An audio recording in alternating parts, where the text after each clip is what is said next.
మా చిన్నాయన కొడుకు ఈయన పట్నంలో పెద్ద జాబ్ చేస్తాడు. జీతం కూడా మంచిగానే వస్తుందట. రెండు మూడు సంబంధాలు కూడా చూసిండు. పిల్ల ముద్దుగానే ఉంది, మంచిగానే చదివింది, సుట్టరికం కూడా అంత మంచిగానే ఉంది. కానీ కట్నం కన్నే మావుడు వెనక పట్టు పట్టిండు. 20 లక్షలకు తగ్గిస్తే నేను చేసుకోను అని కూర్చున్నాడు. మంచి మంచి సంబంధాలు పోగొట్టుకున్నాడు కట్నం ఆశకు. ఇట్లా అయ్యవారికి చూపిస్తే సంక్రాంతి లోపట్లనే లగ్గం చేయాలి, లేకుంటే మళ్ళా 3 ఏళ్ళ దాకా లగ్గం బలం లేదని చెప్పిండు. ఇప్పుడు ఏం చేస్తుండు? అబ్బా ఏడ పిల్లున్నా సరే ఎదురు కట్నం ఇచ్చానే నేను చేసుకుంటా అని రెడీగా అయిండు. మీ దాంట్లో కూడా కొందరు ఇట్లనే కావచ్చు కదా. లగ్గం ఖర్చు తిఫలు పెద్ద బ్యాంక్ వాళ్ళకు కూడా సమదైనట్టున్నది. నయా పైసతో సహా లెక్క చెప్పాలంట అని మొగుల మీద కూర్చున్నోళ్ళు మొగురం కాడికి వచ్చిండ్రు. 10,000లకు లోపట ఖర్చు పెడితే లెక్కలు చెప్పకుండా ఏం కాదంట. అంటే బంగారము, బట్టలు, పుస్తమెట్టెలు, బడి బాసన్లు, బండి, ఫంక్షనాలు, కిరాయ, బియ్యము, లగ్గం ఫందిరి అసొంటి పెద్ద పెద్ద ఖర్చుల కాడ రసీదులు తీసుకుంటే సరిపోతుంది. ఇక అయ్యవారు సిట్టి చింపియలేడు కాబట్టి పెండ్లి కట్నం తక్కువనే తీసుకుంటాడు.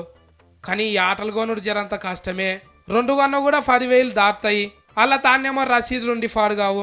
జీలకర్ర బెల్లం పెట్టేటప్పుడు ఒక 2, 3 ముళ్ళు వేసేటప్పుడు ఒక 2, 3, తలవాలు పోసేటప్పుడు 4, కనవడం సుక్కం చూసేటప్పుడు ఒక ఫోటో దించుకుంటే ఈ ఖర్చు కూడా చూపించాల్సిన అవసరమే ఉండదు. ఎక్కువ తక్కువ టెంట్లు వేసి కుర్చీలు వేసే బదులు చెద్దలు బొంతలు వరిసి వరుసగా కూసిన పెడితే అందులోనే బంతులు కూడా లేపొచ్చు.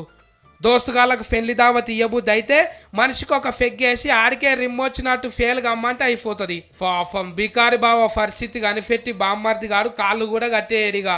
కొత్త పెళ్లి పిల్లగాళ్ళు లగ్గం అయినాక అలగబోయారు. ఆయనత పిల్లనిచ్చిన వాళ్ళు మందలియ్య కూడా మందలియ్యరు. అప్పటికే ఉన్న కాడికి ఊడ్చుకొని చదివించుకొని ఉంటారు.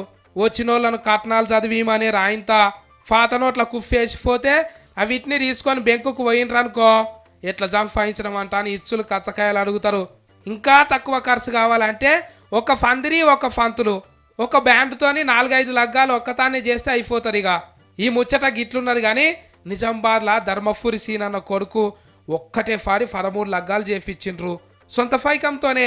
సంజయ్ అన్న లెక్కలు మంచిగా రాసుకోయే, ఇన్కమ్ ట్యాక్స్ కోళ్ళు నీ మీద కన్నేయగలరు.